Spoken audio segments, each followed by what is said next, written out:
যুবক ভাই আপনাকে বলি, আপনি আপনার বাপের নিকটে আছেন, আপনার উচিত বাপকে উপদেশ দেওয়া।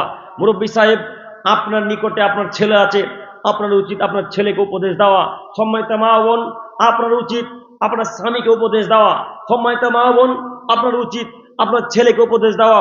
আপনার ছেলেকে বলবেন, আব্বু আব্বু লটারি বিক্রি করিও না বেটা, লটারি বিক্রি করলে জান্নাত হবে না, কথা আল্লাহ নবী 1400 বছর আগে বলে দিয়েছে বেটা, অতএব লটারি বিক্রি করিও না বেটা। কাল থেকে আমরা লবণ দিয়ে ভাত খাবো বেটা, আলু ভর্তা দিয়ে ভাত খাবো বেটা। প্রতিদিন মাছ মাংস ভাত খাচ্ছিলাম লটারি বিক্রি করে, আজকে থেকে আমরা আলু ভর্তা দিয়ে ভাত খাবো বেটা, ডাল দিয়ে ভাত খাবো, কিন্তু লটারি বিক্রি করে মাছ মাংস দিয়ে ভাত আর খাবো না। এ কথা বলতে পারবো ইনশাল্লাহ? পারবো ইনশাল্লাহ। সম্মানিত তিনি ভাই, সম্মানিত মুরব্বী সাহেব, আপনাকে আমি অনুরোধ করে বলি, আপনি যদি তাহাজ্জুদ পড়েন, আপনি যদি তাহাজ্জুদ পড়েন আর লটারি কাটেন, তো জান্নাত আর হবে না। কত মুরব্বী সাহেব আছে, নাম নেওয়ার কোনো প্রয়োজন নেই, আর আপনাদেরকে চিনিও না আমি, তবে মুরব্বীদের উদাহরণ দিয়ে এই জন্য বলছি, আমরা রাস্তাতে যাতায়াত করি আপনাদের চাইতে বেশি, তাই না? আমরা আজকে গাজলে, তো কালকে মালদায়, কালকে মালদায়, তো তারপরে দিন দক্ষিণ দিনাজপুর, উত্তর দিনাজপুর, কোথায় কোচবিহার, কোথায় কোথায় কোথায় কোথায় যাচ্ছি। রাস্তাতে যাতায়াত করতে করতে দেখা যায় যাদের বড় বড় দাড়ি আছে, আর সব দাড়ি সাদা ধবধবে হয়ে গেছে, ওই লোকটাকে দেখছি টেবিলের কাছে দাঁড়িয়ে আছে। এটা কত? এটা থেকে টাকা আসবে? এই 55 থেকে টাকা আসে বেশিরভাগ? এই প্রশ্ন। ও বলতে পারলো না যে তোমার লটারির মুখেও লাথি মারি, তোমার মুখেও লাথি মারি। এই বাক্য না বলেছে লটারি কাটার জন্য তার কাছে গিয়ে জিজ্ঞাসা করেছে, ভাই কোনটাতে বেশি টাকা আছে? এরকম আপনারা দেখতে পান না মানুষ? সম্মানিত মুরব্বী সাহেব, আপনি 5 ওয়াক্ত সালাত আদায় করেন, আবার টিকিটও কাটেন, আপনি মনে করিয়েন না যে জান্নাত নামাজ দিয়ে কিনে নেব, জি না, অসম্ভব। এইভাবে জান্নাত হয় না। আল্লাহ তাআলা বলছেন, আতিউল্লাহ, পৃথিবীর মানুষ আমাকে মানো, ও আতিউ রাসূলা, আমার রাসূলের অনুসরণ করো। পৃথিবীর মানুষ আতিউল্লাহ, আমি যা বলেছি তা মেনে নাও, ও আতিউ রাসূলা, রাসূল যা বলেছে তা মেনে নাও। আল্লাহর নবী বলেছেন, যারা লটারি ক্রয় বিক্রয় করে, যারা জুয়াতে অংশগ্রহণ করে, তারা জান্নাতে যাবে না। এখন এই বাক্য যদি মেনে নেয় তো আল্লাহ রসুলকে মানা হলো, আর যদি এই বাক্য না মেনে নেয় তো আল্লাহ রসুলকে মানা হলো না। আর আল্লাহ রসুলকে কেউ যদি না মানে, তার ফলাফল জাহান্নাম। কথা বুঝতে পারছেন কি? আল্লাহ রসুলকে মানার ফলাফল কি? জান্নাত। আর না মানার ফলাফল জাহান্নাম। অতএব আপনাকে বলি, হয়তো আপনি বলছেন আমরা তো রাসূলের অনুসরণ করি, আমরা তো রাসূলের অনুসরণ করি, জি রাসূলের অনুসরণ করেন, আমিও জানি। আপনি এতটুকু রাসূলের অনুসরণ করেন, কতটুকু? আল্লাহর নবী বলেছেন, ঘুমানোর সময় ডান দিকে কাত হয়ে ঘুমিয়ে শুয়ে আল্লাহুম্মা বিসমিকা আমুতু ওয়া আহইয়া বলে শুতে হয়, এটা রাসূলের অনুসরণ। জি, আসলে এটা রাসূলের অনুসরণ। আল্লাহ নবী বলেছেন, ঘুমানোর পূর্বে তোমরা আয়াতুল কুরসি পাঠ করে ঘুমাও। আয়াতুল কুরসি পাঠ করে যদি ঘুমাও, তাহলে যখন থেকে আয়াতুল কুরসি পাঠ করবে তখন থেকে নিয়ে ফজরের পূর্ব পর্যন্ত একজন ফেরেশতা তোমার নিকটে থাকবে, কোনো শয়তানকে তোমার নিকটে আসতে দিবে না। ঠিকই আপনি আয়াতুল কুরসি পড়ে ঘুমান, রাসূলের অনুসরণ। আপনি এগুলো ঠিকই রাসূলের অনুসরণ করেন। আল্লাহ নবী বলেছেন, ঘুমানোর পূর্বে সূরা নাস, ফালাক, ইখলাস পড়ে শরীরে ফুঁক দিয়ে ঘুমাও, এটা রাসূলের অনুসরণ করেন, ঠিকই ঘুমান। আপনাকে আল্লাহ নবী বলেছেন, যখন জুতা পরবে তখন ডান পায়ে জুতা পরিও, যখন খুলবে তখন বাম পা আগে খুলিও, ঠিকই আপনি এরকম অনুসরণ করেছেন। এগুলো সব অনুসরণ করেন, কিন্তু যেগুলো কঠিন বিষয় সেগুলো অনুসরণ করতে পারেন না। তার বাস্তব উদাহরণ দাড়ি। দাড়ি না, ভুল হয়ে গেল নাকি? আল্লাহর নবী বলছেন, ফামান রগিবা আন সুন্নতি ওয়ালাইসা মিন্নি, যে আমার সুন্নাত থেকে মুখ ফিরিয়ে নিল সে আমার উম্মতের অন্তর্ভুক্ত নয়। যে আমার সুন্নাত, আমার দল থেকে বেরিয়ে গেল, যে আমার সুন্নাত থেকে বেরিয়ে গেল, সুন্নাতকে এড়িয়ে চললো, সে আমার দলের অন্তর্ভুক্ত নয়। এখন আপনি বলছেন, এত কম বয়সে দাড়ি লাগলে তো বুড়া বুড়া লাগে, এত কম বয়সে দাড়ি রাখলে তো মনে হচ্ছে কেমন কেমন লাগে, আর বিবাহ হবে না। আশ্চর্য কথা, মায়েদের কথা গো। এই যে যুবক ভাইদের দাঁড়িয়ে আছে, দেখেন কত সুন্দর লাগছে, দেখেন না গো, দেখেন, তাকান, এই ভাইটাকে দেখেন, ওই ভাইটার মুখে দাড়ি, কত সুন্দর চেহারা। কিন্তু এই ভাইয়ের, এদের মতো, এর মা না, এর মাকে বলতে চাইছি না, এই আমাদের মতো মায়েরা বলবে, আব্দুর রহমান, তোর তো বয়স বেটা মাত্র 20 বছর হলো, এখন দাড়ি রেখে দিবি? দাড়ি কেটে ফেললে কেমন কেমন লাগছে বেটা, বিয়ে টিয়া হবে না, দাড়ি কেটে ফেললে। তখন মায়ের অত্যাচারে আর পাড়া প্রতিবেশীর মুরব্বীদের অত্যাচারে দাড়িকে কেটে ফেলে দিচ্ছে। মুরব্বীদের এতটা স্বভাব খারাপ, এদের উচিত ছিল যে ভাই তো কত সুন্দর লাগছে রে ভাই, মাশাআল্লাহ খুব সুন্দর লাগছে, দাড়ি ছাড় ভাই ছাড়, খুব সুন্দর লাগছে। তো এই কথার পরিবর্তে সে বলছে 2 দিন নামাজ পড়ে কত মাথা ভরি দেখাইছে, এই কথা বলে তার মনটাকে বিগড়ে দিয়ে কালকে সকালে সেলুনে দাড়িকে চেটে চলেছে।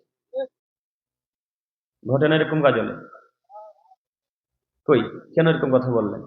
আপনি রাসূলের সুন্নাতকে এড়িয়ে চললেন, এখন জান্নাত নেন তো দেখি, এখন জান্নাত নেন কিভাবে নিবেন? এখন জান্নাত আল্লাহ তাআলা বলেন আতিউল্লাহ, আমাকে মেনে নাও, ওয়াতিউ রাসূলা, রাসূলের অনুসরণ করো, তাহলে তোমরা জান্নাতে যাবে। কয়জন আমরা রাসূলের অনুসরণ করি? যেগুলো সহজ সেইগুলো মানি, জুতা ডান পায়ে পরতে হয় ডান পায়ে পরি, ডান হাত জামার ভরতে হয় ডান হাত জামার ভরি। যেগুলো কঠিন সেগুলো মানতে পারি না। কই, মানলেন না কেন? রাসূলের সুন্নাত মানা হলো, রাসূলের অনুসরণ হলো? জি না, রাসূলের অনুসরণ হলো না। আমি আপনাকে বলতে চাইছি, রাসূলের অনুসরণ যারা অক্ষরে অক্ষরে করবে তারা জান্নাতে যাবেই, একথা মহান আল্লাহ তাআলা বলেন, একথা আল্লাহ নবী নিজেও বলেন। তিনি বলছেন কুল্লু উম্মতি ইয়াদখুলুনাল জান্নাহ, আদমের ছেলে মেয়ে শোনো, আমার উম্মতের সবাই জান্নাতে যাবে, আমার উম্মতের সবাই জান্নাতে যাবে ইল্লা মান আবা, তবে আবা ব্যতীত। কিলা ওয়া মান আবা ইয়া রাসূলুল্লাহ সাল্লাল্লাহু আলাইহি সাল্লাম, সাহাবায়ে কেরামগণ বুঝতে পারলেন না আবা মানে কি। আল্লাহ নবী আবা মানে কি একটু বুঝিয়ে বলেন। তখন আল্লাহ নবী বললেন মান আতানি দাখালাল জান্নাহ, যে লোকটা আমাকে মেনে নিল, যারা আমাকে মেনে নিবে তারা জান্নাতে প্রবেশ করবে। ওমান আসানি ফাকাদ আবা, আর যারা আমার কথাকে এড়িয়ে চললো, যারা আমার কথাকে এড়িয়ে যাবে, যারা আমার সুন্নাতকে এড়িয়ে যাবে, তারাই আবা, তারাই জাহান্নামে যাবে, তারা জান্নাতে যাবে না। সহিহ মুসলিম ও মিসকাতের হাদিস। কি করবেন হাদিসকে এখন? কি করবেন হাদিসটা? হাদিসটা ব্রেনে রাখার চেষ্টা করিয়েন। আপনি বললেন যে আব্দুল করিম ভাই আপনি নিয়ে এসেছেন, আপনি বাড়ি চলে যান নিয়ে, এ বাক্য বলিয়েন না, কেন আমি হাদিস মুখস্থ করে আপনাকে বলতে এসেছি। সহিহ মুসলিম ও মিসকাতের হাদিস, তিনি বলছেন আমার উম্মতের সবাই জান্নাতে যাবে ইল্লা মান আবা, শুধু আবা ব্যতীত। আবা কারা? যারা আল্লাহ নবীকে মানল না তারা আবা। আবা কারা? যারা রাসূলের সুন্নাতকে এড়িয়ে চললো তারা। আবা কারা? যারা আল্লাহ রসুলকে এড়িয়ে চললো তারা। আবা কারা? যারা আল্লাহ রসুলের সুন্নাতকে লাথি মেরে দিল তারা। আবা কারা? যারা প্যান্ট টাকুর নিচে পড়লো তারা। প্যান্ট টাকুর নিচে নাই মনে হয় অহরহ, টাকুর নিচে প্যান্ট পরে জান্নাত কেনার চেষ্টা করছেন। আপনার হুজুর তো প্যান্ট টাকুর নিচে পড়তে, আপনি পড়বেন না কেন? হ্যাঁ, আপনার হুজুর বক্তব্য দিতে আসছে, তখন দেখবেন আপনার হুজুরের পায়জামাটা টাকুর নিচে একবার লটকে পড়ে আছে। তো হুজুরের প্যান্ট যদি টাকুর নিচে থাকে তা আপনার থাকবে না কেন? কথা বুঝেননি? আল্লাহ নবী বলছেন সালাসাতুন লা ইউকাল্লিমুহুমুল্লাহু ইয়াউমাল কিয়ামা, আল্লাহ কিয়ামতের মাঠে 3 শ্রেণীর মানুষের সাথে কথাই বলবেন না গো, কথাই বলবেন না আল্লাহ। আচ্ছা বলেন তো দেখি, আল্লাহ যদি কথা না বলে তাহলে ফলাফল জান্নাত না জাহান্নাম? জাহান্নাম। কথা বলবেন না, 1। 2, ওয়ালা ইউযাক্কিহিম, তাকে আল্লাহ পবিত্র করবেন না, জাহান্নাম থেকে তুলে জান্নাতে দেওয়ার জন্য পবিত্র করবেন না। ওয়ালাহুম আযাবুন আলীম, তাদের জন্য রয়েছে কঠিন যন্ত্রণাদায়ক শাস্তি। কাদের উপরে? 3 শ্রেণীর মানুষের উপরে। কাদের উপরে? 3 শ্রেণীর মানুষের উপরে। 3 শ্রেণীর মানুষের সাথে আল্লাহ কথা বলবেন না, 3 শ্রেণীর মানুষকে আল্লাহ পবিত্র করবেন না জান্নাতে দেওয়ার জন্য। 3 শ্রেণীর মানুষের সাথে আল্লাহ কথা বলবেন না, 3 শ্রেণীর মানুষের জন্য আল্লাহ কঠিন যন্ত্রণাদায়ক শাস্তি উল্লেখ করে রেখেছেন, প্রস্তুত করে রেখেছেন। তার 1 শ্রেণীর মানুষ মালিকুন কাদ্দাব, মিথ্যুক শাসক, মিথ্যা কথার ভিত্তিতে যারা দেশ পরিচালনা করে, মিথ্যা কথার ভিত্তিতে যারা সমাজ চালায়, মিথ্যা কথার ভিত্তিতে যারা মাদ্রাসা চালায়, মিথ্যা কথার ভিত্তিতে যারা মসজিদ চালায়, মিথ্যা কথার ভিত্তিতে যারা দেশ চালায়, মিথ্যা কথার ভিত্তিতে যারা সমাজ চালায়, এদের সাথে আল্লাহ কথা বলবেন না। বুখারী মুসলিম, আপনি মিথ্যা মনে করিয়েন না। হাদিস একটা ভুলভাল বলতে আসিনি, তবে আমি মানুষ, আমি যতক্ষণ বক্তব্য দেওয়ার চেষ্টা করি ততক্ষণ সহিহ মুসলিম, মিসকাত, আবু দাউদ এই সহি হাদিসগুলো বলার চেষ্টা করি, জাল জয়ীফ হাদিস বলার চেষ্টা করি না। তবুও মানুষ, ভুল হতেই পারে, তাই না? ভুল হতে পারে, তবে ভুল হলে ধরিয়ে দিবেন। 1। 2, শাইখুন জানিন, বৃদ্ধ বয়সে যারা জেনা করে তাদের সাথে আল্লাহ কথা বলবেন না। বেশি বয়সে যারা জেনা করে, বেশি বয়সে যারা জেনা করে, বেশি বয়সে যারা ব্যভিচার করে, তাদের সাথে আল্লাহ কিয়ামতের মাঠে কথা বলবেন না। তাদেরকে আল্লাহ পবিত্র করবেন না, তাদেরকে আল্লাহ জান্নাতে দিবেন না। তিন, আল মুসবিল, যারা লুঙ্গি প্যান্ট পায়জামার টাকনুর নিচে পড়ে, তাদের সাথে আল্লাহ কিয়ামতের মাঠে কথা বলবেন না। বিবেচনা আপনার কাছে, বিবেচনা আপনার কাছে। অথচ জেনা করা ছোট পাপ না বড় পাপ? বড় পাপ। মায়ের অবাধ্য চলা ছোট পাপ না বড় পাপ? বড় পাপ। ফকির মিসকিনকে খাদ্য খেতে না দেওয়া ছোট পাপ না বড় পাপ? বড় পাপ। জাদু টোনা করা ছোট পাপ না বড় পাপ? মানুষ হত্যা করা, কারণ নামে অপবাদ লাগানো, যুদ্ধের ময়দান থেকে চলে আসা, এগুলো সব বড় পাপ। এত বড় বড় পাপ করে আল্লাহর দরবারে যদি উপস্থিত হন, আল্লাহর কাছে উপস্থিত হওয়া হয়ে আল্লাহর কাছে যদি উপস্থিত হন, তো আল্লাহ আপনার সাথে কথা বলবেন। এ কথা আল্লাহর নবী বলছেন। জেনা করেছেন, আল্লাহ কথা বলবে। সুদ খেয়েছেন, আল্লাহ কথা বলবে। জেনা করেছেন, আল্লাহ আপনার সাথে কথা বলবে।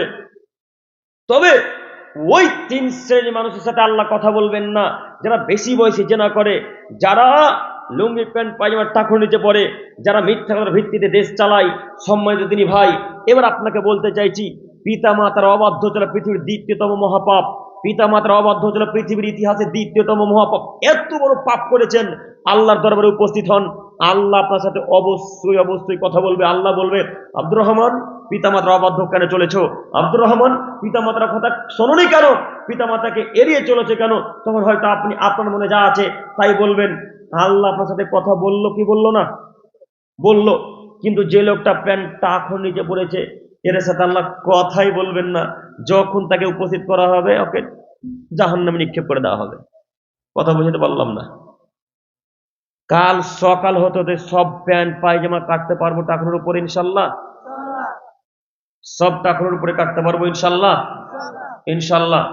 এখন তো এটা ফ্যাশন বলেন আর স্টাইল বলেন আর যাই বলবেন বলেন, প্রায় যুবক ভাইদের প্যান্ট কিন্তু টাকুনের উপরেই থাকে, থাকে না?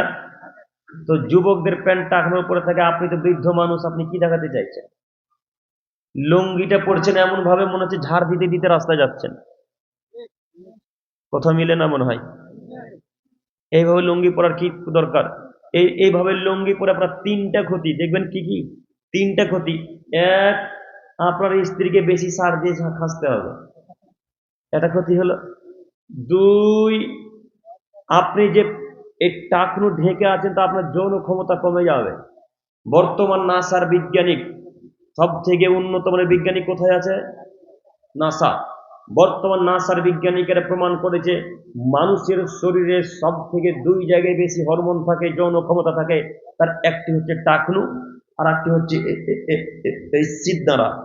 এই যে সিদ্ধারাটা দেখতে পাচ্ছেন না, এই দাঁড়ি দাঁড়ি, এই হাড্ডিগুলা, এই সিদ্ধারিতে সব থেকে বেশি যৌন ক্ষমতা থাকে, আর টাকনুতে থাকে। বর্তমান নাসার বিজ্ঞানীরা বলছেন, এই এই টাকনুতে যত হাওয়া বাতাস লাগবে, এই টাকনুতে যত বেশি হাওয়া বাতাস লাগবে, তত তার যৌন ক্ষমতা বাড়তেই থাকবে, বাড়তেই থাকবে, বাড়তেই থাকবে। আল্লাহু আকবার। রাসূলের ভবিষ্যৎবাণী বর্তমান নাসার বিজ্ঞানীরা প্রমাণ করেছে এতদিনে। আল্লাহ রসুল যেই কথাই বলেছে তার পিছনে কোনো না কোনো কারণ আছেই। আমি আর আপনি রিসার্চ করি না, সব রিসার্চ খ্রিস্টানেরা করে, সব রিসার্চ ইহুদিরা করে। তাই তো তারা এত বড় বড় বোমা তৈরি করে, তাই তো তারা এত বড় বড় পরমাণু বোমা তৈরি করে, তাই তো তারা পিস্তুল তৈরি করে। সব তাদের ব্রেন থেকে করে নাকি? সব এই হাদিস কোরআন রিসার্চ করে করে করে করে করে, কোথায় সোনা আছে, কোথায় হীরা আছে, কোথায় মানিক আছে, কোথায় মুক্তা আছে, সব কোথায় রিসার্চ করে পাচ্ছে? কোরআন হাদিস রিসার্চ করে পাচ্ছে। আমি আর আপনি পড়তে জানি না। পড়তে জানবো কি করে? ছেলের বয়স যখনই 12 বছর, তখন ছেলেকে বলে, বেটা যা রাজমিস্ত্রি কাজ করে, কাপড় দোকানে থাক।